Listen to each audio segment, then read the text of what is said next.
Hello everyone. स्वागत है आपका एजुकेशनल मॉन्क यूट्यूब चैनल में। आज का हमारा टॉपिक है कैपेसिटेंस या कॉन्सेप्ट ऑफ कैपेसिटेंस। अब हमें पढ़ना है कैपेसिटर के बारे में, ठीक है। तो कैपेसिटर समझने से पहले कैपेसिटेंस के बारे में समझना बहुत ज़रूरी है। कैपेसिटेंस या जिसको हिंदी में बोला जाता है धारिता, ये क्या चीज़ होती है, ठीक है। इसी से हम कैपेसिटर को अच्छे से समझ पाएंगे, ठीक है। अच्छा, और कॉन्सेप्ट ऑफ कैपेसिटेंस क्या बोलता है तो उसको समझने की कोशिश करते हैं।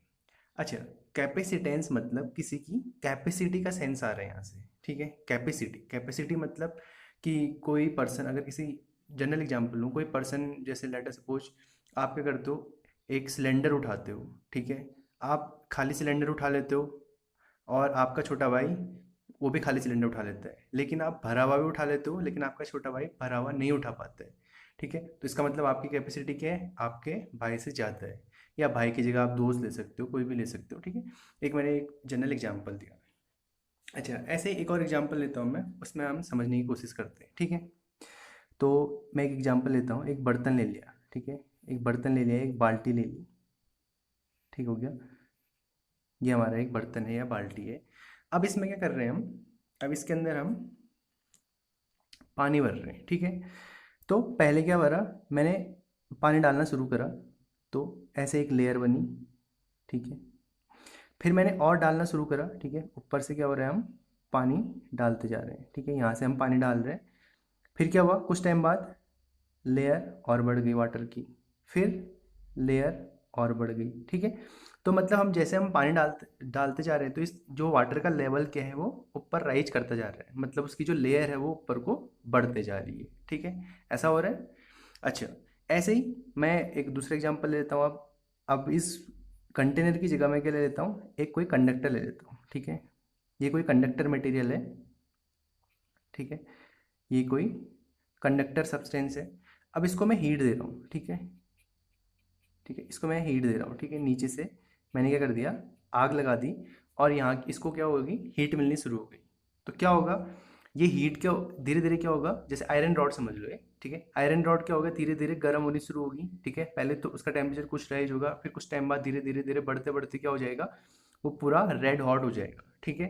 तो ये होगा, मतलब जैसे हमने क्या करा, उसे हीट दी। अब हीट को सेंस करो, हीट देने का मतलब मैं बोलता हूँ कि हीट को हम बोल देते हैं चार्ज के रिस्पेक्ट में। अब इस कंडक्टर को चार्ज दिया, तो चार्ज का लेवल धीरे धीरे राइज हुआ। अब चार्ज का लेवल धीरे धीरे राइज हुआ, तो जिससे क्या हुआ, इसका पोटेंशियल बढ़ता गया। अभी हमने पोटेंशियल पढ़ा है, ठीक है। इसका पोटेंशियल बढ़ते गया वी, ठीक है। इसका पोटेंशियल बढ़ा, तो क्या हुआ, जैसे मैंने इसे हीट दी या इसे मैंने चार्ज दिया कंडक्टर को, तो इसका पोटेंशियल में क्या हुआ, राइज आया, ठीक है।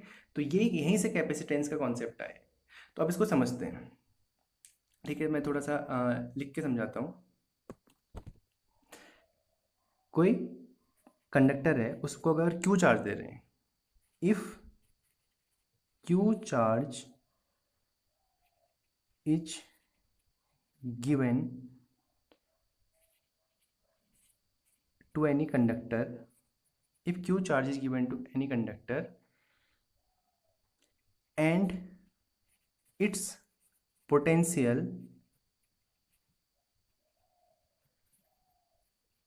increases to v, ठीक है। मैंने किसी कंडक्टर को क्यू चार्ज दिया और उसका पोटेंशियल कितना इंक्रीज कर गया, v इंक्रीज कर गया। मतलब कि जैसे जैसे मैं चार्ज देते जा रहा हूँ, उसका पोटेंशियल वैसे वैसे इंक्रीज करता जा रहा है, ठीक है। तो क्या हो जाएगा, q प्रोपोर्शनल टू v बोल सकते हैं। जैसे जैसे मैंने कंडक्टर को चार्ज देना शुरू करा, वैसे वैसे उसका पोटेंशियल बढ़ना शुरू हो गया। तो Q प्रोपोर्शनल टू V। अब प्रोपोर्शनलिटी का साइन जब भी हटता है तो एक कांस्टेंट यूज होता है। तो यहाँ जो कांस्टेंट यूज होता है उसे क्या बोलते हैं, Q equals to C into V, ठीक है। अब जो ये C है, ये जो C होता है ये कांस्टेंट होता है, क्योंकि हमने इसकी प्रोपोर्शनलिटी की जगह यूज करा है। ये कांस्टेंट जो होता है ये किस पे डिपेंड करता है, किसी भी कंडक्टर के, ये जो कांस्टेंट होता है कंडक्टर के साइज और शेप पे डिपेंड करता है। और यही जो कांस्टेंट है इसी को क्या बोलते हैं, कैपेसिटेंस, जो हमारा टॉपिक है, ठीक है। ये जो सी कांस्टेंट है किस पे डिपेंड करता है, कंडक्टर के साइज और शेप पे। कंडक्टर जितना बड़ा होगा उसकी चार्ज स्टोरिंग कैपेसिटी क्या होगी, उतनी ही ज़्यादा होगी। सिंपल सेंस है, जैसे बर्तन जितना बड़ा होगा उसमें पानी हम उतना ही ज़्यादा स्टोर कर सकते हैं। तो वैसे ही कंडक्टर जितना बड़ा होगा उसमें पोटेंशियल उतना ही राइज करेगा, मतलब उसको हम चार्ज उतना ही ज़्यादा दे सकते हैं। तो ये किस पे डिपेंड करता है, साइज और शेप पे डिपेंड करता है। अभी आगे हम कैपेसिटर पढ़ेंगे तो उसमें हम साइज और शेप का कॉन्सेप्ट समझेंगे। अभी हमें कैपेसिटेंस समझना है, ठीक है। अच्छा, अब देखो, अब यहाँ से कैपेसिटेंस का हमने फॉर्मूले के फॉर्म में हमने देख लिया, ठीक है। तो यहाँ से क्या मिल जाएगा हमें, सी इक्वस टू क्या मिलेगा, क्यू ये है, वी को इधर भेज देंगे तो सी इक्वस टू क्या मिल गया, क्यू अपॉन वी। यानी कि हमें पता चल गया कि कैपेसिटेंस क्यू और वी पे किस तरीके से रिलेट करता है, ठीक है। क्यू और वी से किस तरीके से रिलेट होता है, ठीक है। ये सी क्या है, कांस्टेंट है ये, ठीक। अच्छा, अब इसको समझते हैं। अब इस एग्जांपल्स की हेल्प से समझते हैं। ये देखिए, ये जो बर्तन है, मैं इसमें क्या हो रहा है, पानी भरते जा रहा हूँ, भरते जा रहा हूँ, भरते जा रहा हूँ। फिर क्या होगा, एक टाइम बाद क्या होगा, ये पूरा क्या होगा, जब मैंने पानी बहुत ज़्यादा भर दिया तो पानी भर गया। अब क्या होगा, पानी इससे बाहर निकलना शुरू हो जाएगा। जब एक्स्ट्रा हो जाएगा ना, फिर और पानी देते जाऊंगा तो क्या होगा, पानी यहाँ से बाहर निकलना शुरू हो जाएगा। ऐसे ही कंडक्टर को मैं क्या हुआ, चार्ज देते गया, देते गया, देते गया, देते गया, तो इसमें भी क्या हुआ, चार्ज यहाँ से लीक करना शुरू हो गया, मतलब चार्ज बाहर आना शुरू हो गया। ऐसे ही चार्ज के केस में भी होता है कंडक्टर में, ठीक है। तो मतलब इसकी जो कैपेसिटी है, एक सर्टेन अमाउंट का पानी इसने स्टोर करा। जैसे बाल्टी है, 20 लीटर की बाल्टी है, तो 20 लीटर पानी उसमें स्टोर कर सकती है। उससे ज़्यादा होगा तो वो क्या होगा, बाहर गिराना शुरू कर देगा। वैसे कंडक्टर की भी कैपेसिटी होती है कुछ, जैसे लेटर सपोज वो 10 गुलाम चार्ज स्टोर कर सकता है। उससे ज़्यादा होगा, 10 से 10.1 कर दिया तो वो बाहर निकलना शुरू हो जाएगा या लीक करना शुरू हो जाएगा। तो वही चीज़ इसकी कैपेसिटी है, समझे। तो वही चीज़ क्या है, इसकी कैपेसिटी है कि वो कितना चार्ज स्टोर कर सकता है। अब यहीं से इसकी डेफिनेशन आएगी। ये तो हमने देखा मैथमेटिकल फॉर्म में इस तरीके से आ गया, ठीक है। अब इसकी जगह डेफिनेशन अगर हम जानने की कोशिश करें तो इसकी डेफिनेशन किस तरीके से लिख सकते हैं, किसी कंडक्टर की एबिलिटी जो चार्ज को स्टोर करने की है, ठीक है। तो डेफिनेशन यहीं से आई, जैसे मैंने अभी एग्जांपल से समझाया, ठीक है। तो अगर डेफिनेशन लिखना चाहे तो क्या लिख सकते हैं, the ability the ability of a conductor the ability of a conductor to store charge. मतलब कैपेसिटेंस की डेफिनेशन क्या होगी, the ability of conductor to store charge. मतलब कोई कंडक्टर कितना चार्ज स्टोर कर सकता है, वही उसकी कैपेसिटी हो गई, ठीक है। अच्छा, एक चीज़ और है, जो कंडक्टर की कैपेसिटेंस होती है या कैपेसिटी होती है, जो कंडक्टर की कैपेसिटी या कैपेसिटेंस होती है, वो चार्ज पे डिपेंड नहीं करती है। वो चार्ज पे डिपेंड नहीं करती है, ध्यान देना, ठीक है। It does not depend on charge. Conductor की जो कैपेसिटी होती है चार्ज पे डिपेंड नहीं करती है, ठीक है। अब इसका सेंस जो है उसको समझने की कोशिश करते हैं, ठीक है। अब ये क्या कह रहे हैं, ऐसा क्या बोल दिया कि ये चार्ज पे डिपेंड नहीं करती, क्या चीज़ है। देखो, अब इसमें क्या है, जो ये कंडक्टर है इसकी कैपेसिटी हम इंक्रीज कर सकते हैं। इस पर 10 गुलाम चार्ज आता है तो हम इस पर 20 गुलाम भी डाल सकते हैं, बिना बाहर कहीं गए हुए, ठीक है। उसके लिए होता है इंडक्शन वाला जो फिनोमेना है, ठीक है। तो इस वजह से मैंने बोला कि जो क्या है, इसकी एबिलिटी है, जो इसकी कैपेसिटी है वो चार्ज पे डिपेंड नहीं करती, हाँ पोटेंशियल पे डिपेंड करती है। अगर पोटेंशियल बढ़ेगा तो कैपेसिटी क्या होगी, कम हो जाएगी। अगर पोटेंशियल कम होगा तो कैपेसिटी बढ़ जाएगी, ठीक है। इस तरीके से होता है। या सिंपली यहाँ समझ लीजिए, क्या होगा, चार्ज बढ़ा तो पोटेंशियल भी बढ़ रहा है, ठीक है। तो यहाँ से समझ सकते हैं, चार्ज कम होगा तो पोटेंशियल भी कम होगा, ठीक है। तो ये टर्म, ठीक है। अब हम कैपेसिटर पढ़ेंगे तो फिर समझेंगे, ठीक है। उसमें और अच्छे से क्लियर हो जाएगा। मतलब जैसे मैंने एक कंडक्टर सीट ले ली यहाँ पे, ठीक है। इसके सामने मैं एक और सीट ऐसी रख दूँ ना, तो इसकी चार्ज को स्टोर करने की एबिलिटी बढ़ जाएगी अचानक से, ठीक है। मतलब इस पर 10 गुलाम आता है तो 20 गुलाम तक आ सकते हैं, या कुछ भी 30 गुलाम तक आ सकते हैं। वो डिपेंड करता है ऑन मटेरियल पे, ठीक है। वो बहुत सारे फैक्टर्स हैं, ठीक है। अभी हम समझ रहे हैं कैपेसिटेंस का कॉन्सेप्ट। तो कैपेसिटेंस क्लियर हो गया होगा, ठीक है। मतलब कैपेसिटी से सेंस है यहाँ। जैसे इसको एक और तरीके से समझ सकते हैं, जैसे आपकी कैपेसिटी है, आप 10 रोटी खा सकते हो, आप 11 खाओगे तो क्या होगा, आपका पेट फट जाएगा, ठीक है। पेट फटना तो एक जोक के सेंस में, मतलब क्या हो जाएगा, आपके पेट में प्रॉब्लम हो जाएगी या दर्द हो रहा है। तो वही कैपेसिटी है, ठीक है। तो वहीं से आया है कैपेसिटेंस। क्लियर हुआ? अच्छा, अब जो ये टर्म है कैपेसिटेंस, अब इसकी यूनिट और डायमेंशन को समझते हैं। तो कैपेसिटेंस की यूनिट क्या होती है, ठीक है। इसकी यूनिट होती है, एक साइंटिस्ट के नाम पे है, फेरड, ठीक है। फेरड जो साइंटिस्ट थे बेसिकली उन्हीं के नाम पे, तो फेरड होती है इसकी यूनिट, ठीक है। तो इसको डिनोट करते हैं कैपिटल एफ से। अच्छा, अगर फॉर्मूले के हिसाब से इसकी यूनिट देखें तो क्या होगा, चार्ज की क्या होती है, कूलॉम, और पोटेंशियल क्या होती है, वोल्ट, ठीक है। तो इसकी एक और यूनिट है क्या, कूलॉम पर वोल्ट, ठीक है, कूलॉम पर वोल्ट, ठीक है। इसकी दो यूनिट है, एक तो फैराड है, एक कूलॉम पर वोल्ट है। अच्छा, जनरली इसकी जो यूनिट है ना वो अब आगे हम कैपेसिटर पढ़ेंगे तो माइक्रोफैरड और पिकोफैरड में आती है, ठीक है। माइक्रोफैरड पिकोफैरड का भी कॉन्सेप्ट आपको मैं समझा देता हूँ, ठीक है। यहाँ क्योंकि यहाँ बहुत छोटे छोटे क्या होते हैं, जैसे आपने देखा होगा ना मदरबोर्ड, ठीक है, कंप्यूटर का मदरबोर्ड कभी देखना आप खोल के, तो क्या होता है छोटे छोटे से वहाँ कैपेसिटर लगे रहते हैं, तो क्या होता है बहुत ही माइक्रो लेवल के होते हैं, उन पे जो चार्ज को स्टोर करने की एबिलिटी थी वो बहुत ही छोटे लेवल की होती है। तो इसलिए माइक्रो और पिको क्या होती है, छोटी यूनिट्स होती हैं। माइक्रोफैरड का मतलब होता है, ये माइक्रो का सिंबल है, ठीक है, माइक्रोफैरड। ये आगे न्यूमेरिकल्स में भी काम आएगा इसलिए बता दे रहा हूँ। तो माइक्रो, मिली, माइक्रो, नैनो, पिको होता है, ठीक है। चलो मैं थोड़ा सा रिकॉल कराने की कोशिश करता हूँ। माइक्रो मतलब होता है 10⁻⁻⁶ और फैरड है तो एफ हो गया, ठीक है।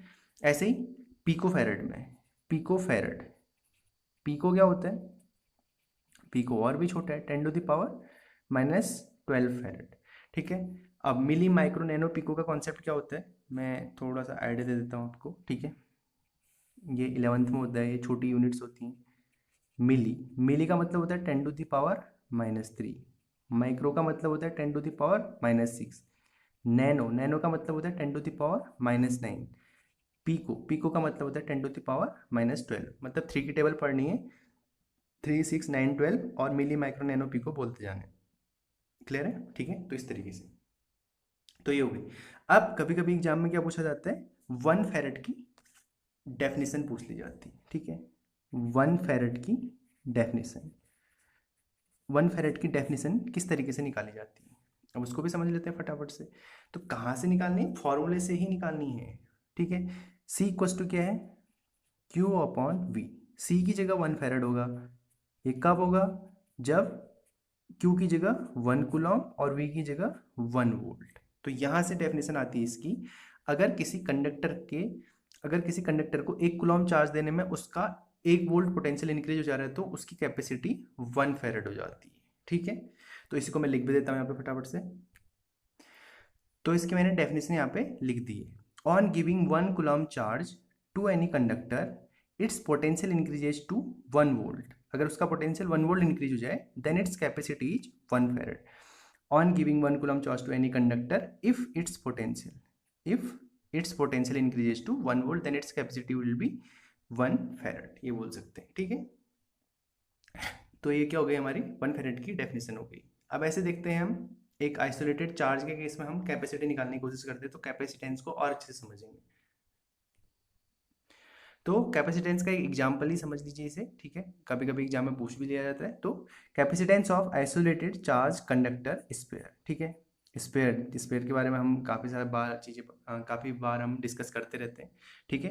क्योंकि स्पेयर क्या होते हैं, सबसे अच्छा एक ऑब्जर्वेशन करने के लिए हमारे पास फिगर होते हैं, ठीक है। तो अब समझते हैं। अब मैं क्या करता हूँ, सबसे पहले तो स्फेयर बना देता हूँ फिर, ठीक है। ये हमारा बन गया फटाफट से स्फेयर, जिसकी रेडियस है हमारे पास कैपिटल आर रेडियस का कोई स्फेयर है। अब कैसा है, कंडक्टर है, अगर इसे चार्ज देंगे, अगर इसे चार्ज देंगे तो क्यू चार्ज दे दिया, क्यू चार्ज प्लस चार्ज ले लेता हूँ, तो क्या होगा, सारा का सारा चार्ज कहाँ हो जाएगा, इसके सरफेस पे डिस्ट्रीब्यूट हो जाएगा। क्योंकि कंडक्टर के केस में होता क्या है, सारा का सारा चार्ज कहाँ चले जाता है, उसके सरफेस पे। इंसुलेटर होता है तो उसके पूरे जहाँ जहाँ होगा उसके पूरी बॉडी में चले जाएगा, बट कंडक्टर होगा तो सारा का सारा उसके कॉर्नर्स पे आ जाता है। अच्छा, अब ये क्या बन गया, इस तरीके से क्या होगा, सब जगह क्या हो गया, इक्वली चार्ज डिस्ट्रीब्यूट हो गया। इक्वली चार्ज डिस्ट्रीब्यूट हो गया है तो अगर इसके सेंटर से देखें, इसका सेंटर में बोल देता हूँ, सेंटर ओ बोल देता हूँ। इसके सेंटर से अगर सब जगह देखें तो पोटेंशियल क्या हो जाएगा, सेम सेम हो जाएगा। तो एक तरीके से क्या बन गया, ये जो पढ़ा हमने क्या, इक्विपोटेंशियल सरफेस बन गया, ठीक है, एक तरीके से इक्विपोटेंशियल सरफेस बन गया। अब इक्विपोटेंशियल सरफेस से अगर हम इलेक्ट्रिक फील्ड निकालें तो क्या होता है, परपेंडिकुलरली बाहर की तरफ, ऐसे ऐसे, ठीक है, रेडियस के रिस्पेक्ट में परपेंडिकुलरली बाहर की तरफ, इस तरीके से क्या मिल जाएगा हमें, इलेक्ट्रिक फील्ड मिल जाएगा, इलेक्ट्रिक फील्ड लाइंस मिल जाएंगी, ठीक है। और ये क्या बन गया, इसका सरफेस इक्विपोटेंशियल सरफेस बन गया, ठीक है। तो अब निकालते हैं, यहाँ पोटेंशियल हम जानते हैं, अब इसको किस तरीके से करेंगे उसको थोड़ा सा समझ लेते हैं, ठीक है। तो इसके बारे में लिख लेता हूँ, ये क्या है, एक आइसोलेटेड स्फीयर है, इसको हमने कहीं एयर में रखा है, ठीक है। आइसोलेटेड मतलब अलग थलग पड़ा है, मतलब एक हम इंडिविजुअल इसी को ऑब्जर्व करें, इसके आसपास कोई दूसरा नहीं है, ये होता है आइसोलेटेड का सेंस, ठीक है।